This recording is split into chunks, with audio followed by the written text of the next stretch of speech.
This lecture deals with the importance of algorithm analysis. That is why you have to analyze an algorithm. So I am having a problem P, and I ask some of you to give a solution for this problem, and one of you have come up with an algorithm that solves this problem. So consider this particular algorithm that solves the problem. So let the algorithm name be do it for some input n. So it's actually a recursive algorithm. If n is less than or equal to 0, then return 0, else return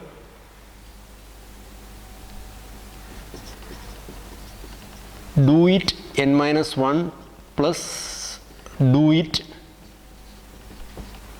n minus 1. So this is a simple algorithm. So one of you have come up with this particular algorithm that solves my problem P. Now my aim is to verify whether this algorithm is efficient and what will be the actual runtime when I am going to execute this algorithm on the equivalent implementation on a hardware.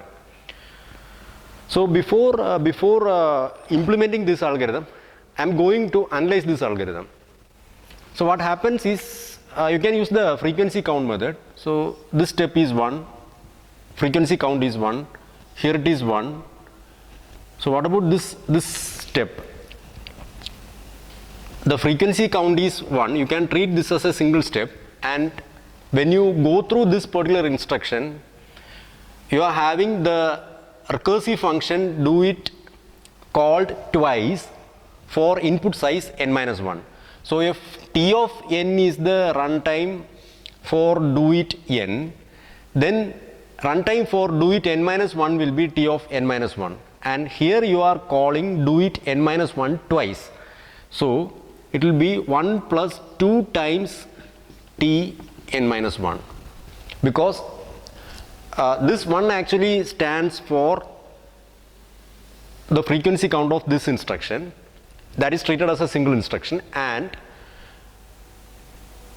each t n minus 1 is the cost corresponding to the recursive call do it n minus 1. So you are having do it n minus 1 called twice, so you are having 2t n minus 1. Then as you all know, in order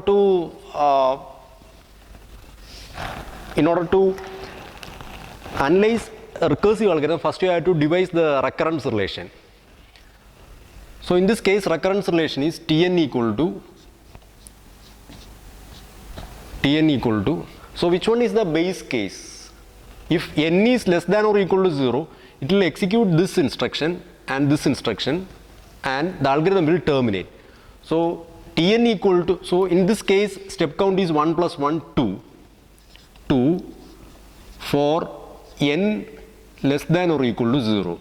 Otherwise what happens? If n is greater than 0, then it will execute this instruction followed by this instruction. So total cost is 1 plus 2t n minus 1. So you will be getting 2t n minus 1 plus 2. 2t n minus 1 plus 1 plus 1. Otherwise.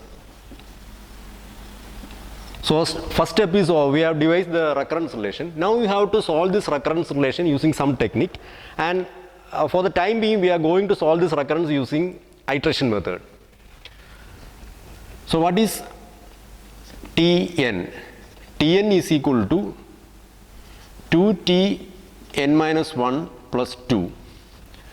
So what is t n minus 1? In this base equation, replace n with n minus 1. So you will be getting 2t n minus 2, replace n with n minus 1. So you will be getting 2t n minus 2 plus 2. Now in this equation replace Tn minus 1 with its right hand side. So you will be getting 2 times this quantity. So 4Tn minus 2 plus 2 times 2. So you will be getting 4 plus 2. 2 times 2, 4 plus this 2.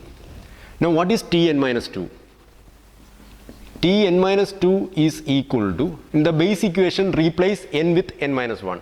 So if you replace n with n minus 1, you will be getting, n with n minus 2. So you will be getting 2t n minus 2 minus 1. So that is n minus 3 plus this 2. Now replace Tn minus 2 with its right hand side. So you will be getting 4 times this quantity. So that is 4 into 2, 8Tn minus 3 plus 4 times 2, 8 plus this thing, 4 plus 2. Now in the next step you will be getting, so what is Tn minus 3? Tn minus 3 is equal to 2Tn minus 4 plus 2.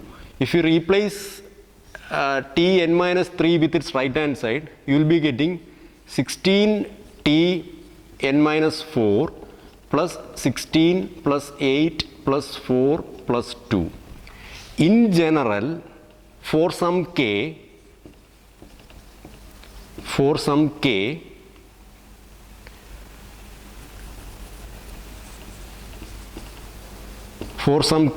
we are having Tn equal to 2 raised to k Tn minus k, 2 raised to k Tn minus k plus, I am going to expand this particular sequence. So that is 2 raised to 1 plus 2 raised to 2 plus 2 raised to 3 plus 2 raised to 4 plus etc. plus 2 raised to k. So at this step k equal to 4. So I am having the sequence 2 raised to 2 raised to 1, 2 raised to 2, 2 raised to 3, 2 raised to 4. In this step you are having k equal to 3. So you are having 2 raised to 1, 2 raised to 2, 2 raised to 3. In this step k equal to 2. So you are having 2 raised to 1, 2 raised to 2. If so, for some k, I can generalize this as 2 raised to k Tn minus k plus 2 raised to 1 plus 2 raised to 2 plus 2 raised to 3 plus etc. plus 2 raised to k. Now in iteration method, you have to bring down the function in right hand side to base case. Base case is t0. For n equal to 0, t0 will be equal to 2. So what should be the value of k so that Tn minus k become equal to t0? So for k equal to n, this becomes Tn equal to 2 raised to n T n minus n, that is t0 plus, what about this summation? So if you are having 2 raised to 0 plus 2 raised to 1 plus 2 raised to 2 plus 2 raised to 3 plus etc. plus 2 raised to k, this will be equal to 2 raised to k plus 1 or for some n, 2 raised to n plus 1 minus 1. Okay. So if you are considering the summation 2 raised to 1 plus 2 raised to 3 plus 2 raised to 3 plus etc. plus 2 raised to 1, then you have to subtract 2 raised to 0 from this quantity. So 2 raised to 0 is 1, so minus 1. So this will be equal to 2 raised to n plus 1 minus 2. So for some k, this will turn to 2 raised to 1 plus 2 raised to 2 plus 2 raised to 3 plus etc. plus 2 raised to n for k equal to n. So this will be equal to, what is t0? t0 is 2. So 2 into 2 raised to n plus, we are having summation of sequence 2 raised to 1 plus 2 raised to 2 plus 2 raised to 3 plus etc. plus 2 raised to n, which will be equal to 2 raised to n plus 1 minus 1 minus this quantity, that is 2 raised to n plus 1 minus 2. So you will be having 2 raised to n plus 1 minus 2. So this will be equal to, so you can combine this. This is 2 into 2 raised to n, that is 2 raised to n plus 1 plus 2 raised to n plus 1 minus 2. This is again equal to 2 times 2 raised to n plus 1. So I can write this as 2 raised to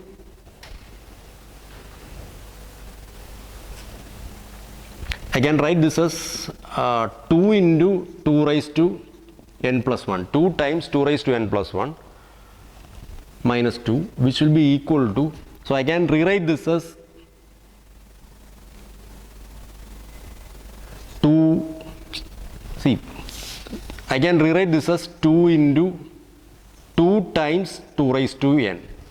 So I am taking 2 outside, so 2 into 2 into 2 raised to n. So we will be getting 4 into 4 times 2 raised to n minus 2. So if you analyze this one, this is the constant multiplied with 2 raised to n minus 2, you can say that the upper bound is big O of 2 raised to n, which is exponential. So the conclusion is that this algorithm takes exponential time to complete execution. So what happens if n is little bit greater? So it is pretty clear that the actual implementation of this algorithm will take months or years to complete its execution. Or if I increase the value of n little bit larger to a little bit larger value, then the problem or that particular implementation is computationally not feasible.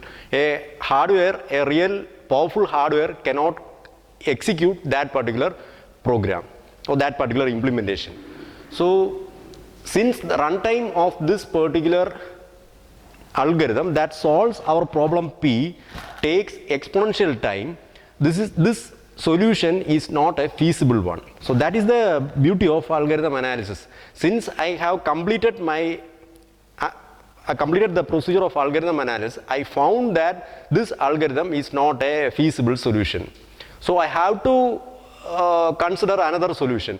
Without analyzing if I am directly implementing this and going to execute in a real hardware, at some point or for some value of n, the problem or the implementation will never going to terminate, and I am not going to get a solution for my problem P. That is the issue. So after analyzing this algorithm, I am going to throw this algorithm out. I am not going to use this algorithm. I have to identify some other solution. So my question is, what is wrong with this algorithm? It's actually a simple algorithm, but what is wrong with this algorithm? If you go through this algorithm, here you are performing the same task twice. You are calling the same procedure twice. You will be getting the results and you are adding it. So can we rewrite that instruction so this is the reason for this exponential runtime. So can we restrict the recursive call to a single recursive call rather than calling it twice? So here you are calling do it n minus 1. Here you are calling do it n minus 1. When you are getting the results, you will be adding. Rather than calling it twice, what we can do is, we can simply rewrite this algorithm like this. Return 2 into do it n minus 1. So if I am rewriting algorithm like this, what will be the resultant recurrence relation? So here it will be 1.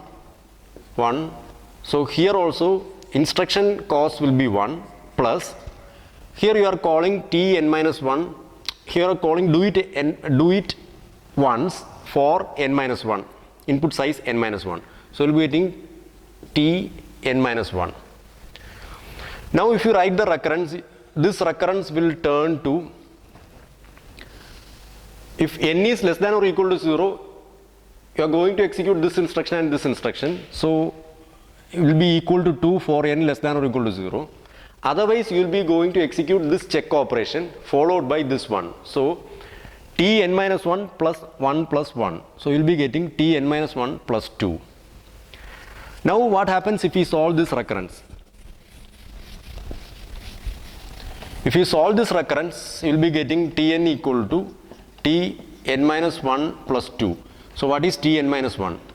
Tn minus 1 is replace n with n minus 1 in this equation. So you will be getting Tn minus 2 plus 2. Replace Tn minus 1 with its right hand side. So this will be equal to Tn minus 2 plus 2 plus 2. Now what is Tn minus 2? In this equation, replace n with n minus 2. So you will be getting Tn minus 3 plus this 2. Replace this n minus 2 with its right hand side. So you will be getting Tn minus 3 plus 2 plus 2 plus 2. In general, for some k, I am having Tn equal to Tn minus k plus k times 2, k into 2. So here k is 3, you are having 3 times 2. Here k is 2, you are having 2 times 2. Now you have to bring down the function in right hand side to base case. Base case is n is equal to 0. So identify the value of k for which Tn minus k will become equal to T0. So for k equal to n, this equation becomes Tn is equal to Tn minus n, that is n minus n, that is T0, plus n times 2. Here you are having k equal to n. So what is T0? T0 is 2. So 2 plus 2n. So this will be equal to 2n plus 2, which is big O of n. So now you can, what you have done is, we have just performed a rewritten operation on the initial solution we had, so that the runtime of the new algorithm will become linear. That is, we have actually converted an algorithm that runs in exponential time to linear time by performing a simple rewriting operation. Now this solution actually solves my problem P in linear time. That's it.